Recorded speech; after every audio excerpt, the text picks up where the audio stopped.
so first off, I want to talk a little bit about the whole Astro Bot thing yesterday, because you know what? I went overboard. I went way overboard. I think when I played Astro Bot for about 25 minutes right before the show, it gave I was in a high. You know, I was in a euphoria coming out of Astro Bot and starting the show. And you know what? I was a little bit overblown. I was definitely overblown. And I can tell you why I know that I was overblown, because what happened was later in the day, I did have to run a ton of errands and I did have to handle that. But I got back and I was waiting for something to download or render or whatever. And I threw the headset on and I played more of Astro Bot, and I got to some additional levels of Astro Bot. And I still think it's incredible. I still think it's an amazing game, but I don't know that I should have put it up there with Fallout 4 VR, you know, and Lone Echo and Skyrim and Talos Principle. I don't know, man. I don't know that it's quite there, but what I will say, here's what I will say about Astro Bot. It is a top 5, absolutely top 5 PlayStation VR game. It's probably the best PlayStation VR game, but I could see somebody putting it up there with Wipeout VR, with Resident Evil 7, with Skyrim VR on PlayStation VR, and Astro Bot, and there might be one other one I'm missing that I can't remember right now, but basically it's in the Firewall 0 Hour. Firewall 0 Hour. So Firewall, Wipeout, Skyrim, Astro Bot, those are the top 5 PlayStation VR games, and I do feel like Astro Bot absolutely is a top 5 PlayStation VR game, quite possibly the best PlayStation VR game. I still love it. Oh my God, man.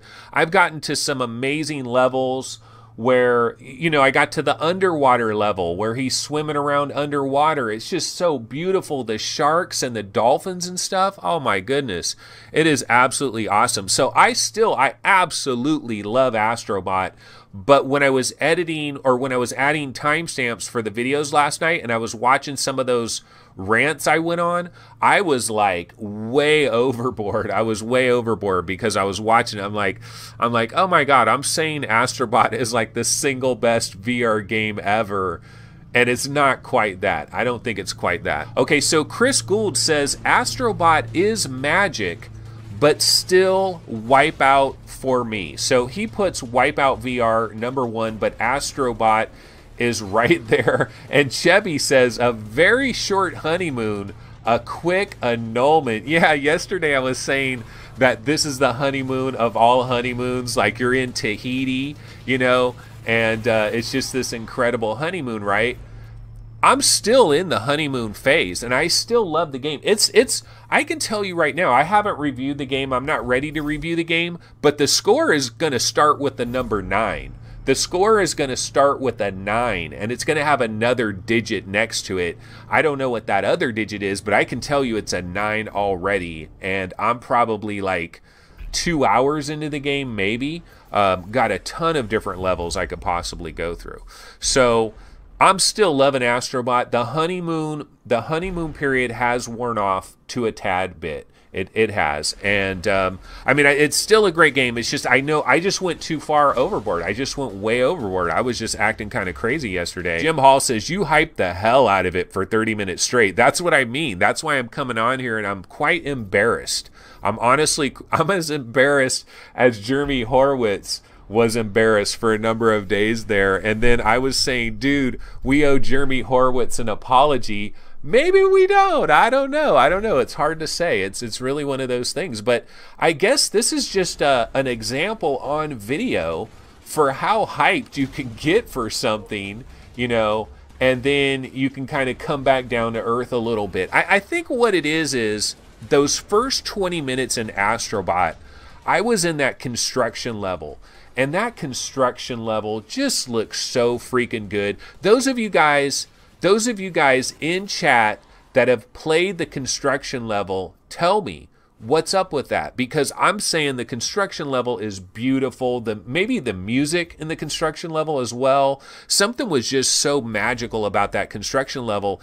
And that's just what I came out of. That's exactly what I came out of right when I did the show.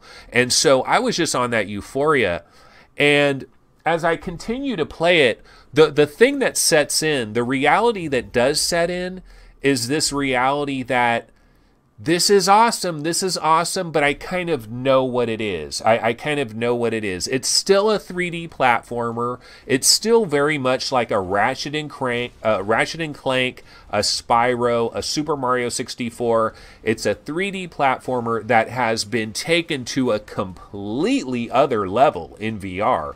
Really has been taken to a completely other level in VR, because some of the gameplay aspects is really cool in this game. They take your controller, they have these boxes that you'll encounter. I got to that level. I got to the beach. How beautiful and sunny and the sunshine of the beach. That level is really cool right there. I was in that level with the vines. It's kind of Jack and the Beanstalk basically. And there's a number of these plants, and you have to use your controller. You use your controller to spray water at some of these plants, and then it causes the plants to grow or to open up or to do something. I did this level too, where you go underwater. So adorable, so cute. Just absolutely wonderful. You know, a beautiful thing. And then whenever you finish a level, you take Astro Bot and you flick him back and you try to shoot him through these rings to get some extra points. It's very Mario-like. This has all the polish. You know that Nintendo magic that everybody talks about, where people talk about, like, Nintendo and Disney are these two companies that have this special kind of magic that you can't describe. And Disney has it, and Nintendo has it. But when you play this game, you feel a similar kind of magic as far as that goes. Okay, so here's spoilers. If anybody is going to play Astro Bot in the very, very near future and you have not gotten to the level where he starts swimming, here is a major spoiler, because this is one of the most adorable, cutest moments of the game so far. But those of you that played Astro Bot, oh man, you know exactly what I'm talking about. Okay, so when he first starts swimming, he's underwater. It's straight Super Mario World. You know, it's straight Super Mario Brothers 3, like the little guy underwater and you tap it, and he's swimming, right? Well, you have him swim up above you, and then let him fall into your face. Just let him crash right into your face. And it is so freaking adorable what happens after that. Man, just a lot of magical stuff that they're doing here with Astro Bot. One of the other big things that happened yesterday was this major update for In Death. And you guys know, like, if you've watched this show for any amount of time, you know how much I'm into In Death. I love In Death. I call this the gamer's game. It is such a gamer's game because it's all about the mechanics. It's all about playability. This is a game like, you know how they call it Twitch gameplay on like Pancake style? But this is Twitch VR gameplay, because just the way you use your bow, the way you line your bow up, how much height you give it, how much of a pull you give on it, just how you use your bow, how you move around, how you use your teleporting shard, it is so incredibly critical. And In Death is such a gamer's game. And so when I heard that it's, you know, it's coming out of early access, it has this major update and all this stuff. So I went into In Death last night. I didn't notice anything special. I really didn't notice anything special. Like there was nothing that stood out to me about the game. Now, maybe I didn't play it long enough. Maybe I randomly didn't have certain things generated that would have shown me some slightly different stuff. I mean, it was basically like, what I'm trying to say here is I played it yesterday and I didn't notice any real difference from when I played it maybe 4 months ago. I didn't see like these tiles on the ground there. Like I didn't see anything that looked like that. I didn't have any flying enemies that came at me. And I played for a while. I survived for a while. You know how there's the leaderboard, right, for In Death? I was in like 256 or something. I came in at 256 on my first play. I survived for a long, long time before dying. And, you know, I wasn't in the top 10, I wasn't in the top 20, top 100, but there's thousands of people on there, and I hit 256. It says VR Game Rankings, 256, something like that. But I didn't see anything new, really. Like, I didn't get the crossbow, but maybe, I don't know, maybe I'm kind of wondering, like, was there some special patch that didn't download for some reason? Do I need to delete In Death and re-download it? I don't feel like I'm playing this out of early access version. It seemed exactly the same. It was really fun. I had a great time. In Death is a great game, period, but didn't notice much of a difference there. Okay, you know what? I have seen this. I have seen the Cybershoes thing. And I really haven't commented on this or like talked about this or gotten hyped on it or anything like that. And the reality with this Cybershoes thing, for me personally, like this kind of product, I know it's kind of cool. And I'm sure in certain circumstances, and you know, you have a swivel chair like that with nothing anywhere and you're using these shoes, I can see how it makes a lot of sense for certain things. But for me, I stand up. Like the whole point of VR for me is standing up and having my feet on the ground. Like this doesn't provide any kind of a solution to me. I know that for people that don't care about standing up and they don't care about the immersion, they just want it. Like there's plenty of people. There's people that will play Fallout 4 VR sitting down in a chair or Skyrim sitting down in a chair. And to me, that is the most bizarro thing ever. It's like, I want to be completely surrounded by a world. I want to be inside a world and I want to stand up. So sitting down doesn't make any sense. The only games I'm ever going to play sitting down are like cockpit style games where you're supposed to be sitting down, and then you don't really need. So I don't get this. This doesn't, like, I would never want to play Arizona Sunshine like that. Now, there's people out there that they don't give a damn. They don't need to stand up. That maybe they stand up for a while, but they really don't need to stand up anymore after that. And I can see how this works. I mean, you can see people playing Skyrim and all this stuff. So it's not terrible, and I'm sure there's a market of people out there this will work for, but for me, this is a complete non-starter. I don't get this. For me, I want the immersion, and I want to stand up, and I want to move around. And you know what I really want? I mean, forget the goddamn shoes. What we really need is we need some kind of Kinect-like device that is putting our physical bodies in the game. That'll help a lot of people with motion sickness as well. I think part of the motion sickness thing is you only see your hands and then you have your head. What if your full body was in the game? Don't you think that would reduce a lot of motion sickness for a lot of people if they really saw their chest, their arms, their torsos, their legs, and if it was moving relatively accurately and looked pretty accurate? I don't know, this idea of sitting down doesn't work for me. So that is Drunkn Bar Fight, the Halloween version. Personally, I think they released this a little bit too early. Like, I think they should have waited like maybe a week before Halloween. I think would be a little bit better for them to do this. But I have Drunkn Bar Fight. I've played it. It's a curious game. It's an interesting game, but I mean, I'm not that into it. Now, the cool thing about it, though, I'm going to bounce over to the Steam page real quick, is you can get the Drunkn Bar Fight, just the pure Halloween version, for $3.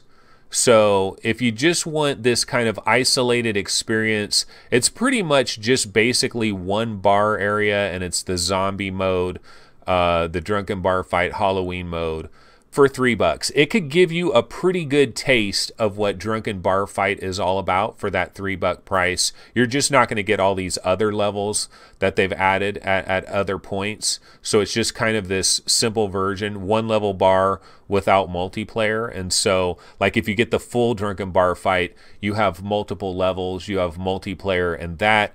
And you can get the combined bundle for $11.23. My real question, though, is, for those of us that have regular Drunkn Bar Fight, will we get this as a free update? And I don't know about that. I don't know if we have to pay extra for this as DLC, or is this going to come to us as a free update?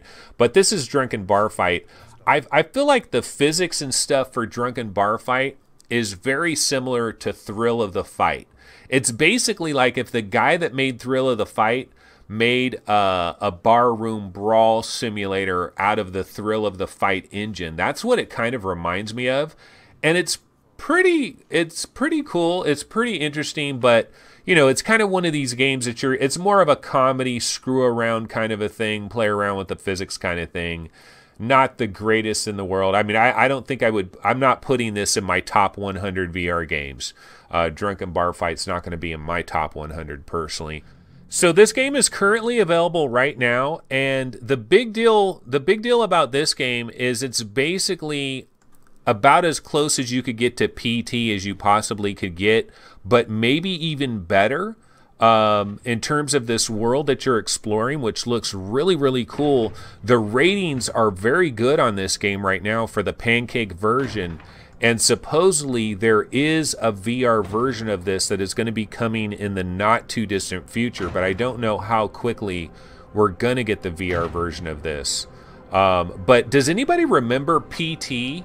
Was that very early in the PlayStation 4 days? Like when PlayStation 4 first came out, there was a demo called PT that everybody loved. It was so freaking creepy. Oh man, I remember playing that like on my huge projector screen back there, and it would scare the crap out of you. If you played it in the dark, PT, like people couldn't handle that game, but I love that. But PT in VR would be freaking... Oh man, that would be almost too terrifying. That's kind of what transference can be like at certain times, actually. But anyway, let's go ahead and check out this Steam page over here. So if you see the Steam page for Visage, this came out October 2nd, yesterday. It's very positive. It already has 107 reviews. Sad Square Studio, never heard of them. The normal price for this is $25, but you can grab it for $20. And VR is eventually coming, but I don't know when. I don't know when VR is coming. But this does, like this, exploring this kind of thing in VR. Here's some of the screenshots. Here's some of the weirdos that you're going to be dealing with. That would be pretty creepy in VR. So yeah, that looks pretty freaking creepy. So all of this looks like it would be pretty cool in VR. Very creepy, kind of Exorcist-ish a little bit. We've got a lot of horror games, though, that are very similar to this. We've kind of are a bit overwhelmed with horror games. I talked about this at the end of the show yesterday. I didn't get a chance to go back into this and finally put it to bed because I know I have to be like way, way at the end of Twilight Path. No question about it, because I'm well over an hour and probably 20 minutes into this game. So it has to be over very soon if all these reviews like Road to VR and Upload VR say that it's barely over an hour of content. I'm not sure why I'm in there for about an hour and 25 minutes and I still haven't finished it, but maybe I do like to savor things a little bit more. But I liked it. 1274, I think it's a great game. It's a terrible time. This is a terrible time for Twilight Path because we don't need a new game right now. That's kind of the downside right here, is that there's so many good games that are swamping us. I mean, Astro Bot just hit. It's been quite ridiculous, really, if you think about it. There's so many good VR games. Now that, you know, you add Astro Bot into all the other great games we've got recently, like Windlands 2, like Creed, Transference. So many good games. You add Astro Bot in there as well, and games just continue to hammer us. We've got Evasion coming out next Tuesday, which is a really big one. All right, folks, let's go ahead and bounce out of here. All right, yeah, definitely go ahead and check out the website when you get an opportunity. Be sure to subscribe to the channel, like the video, even though it's kind of crappy, still like it, and I will see everybody tomorrow on Thursday. So take it easy. See everybody then. Later.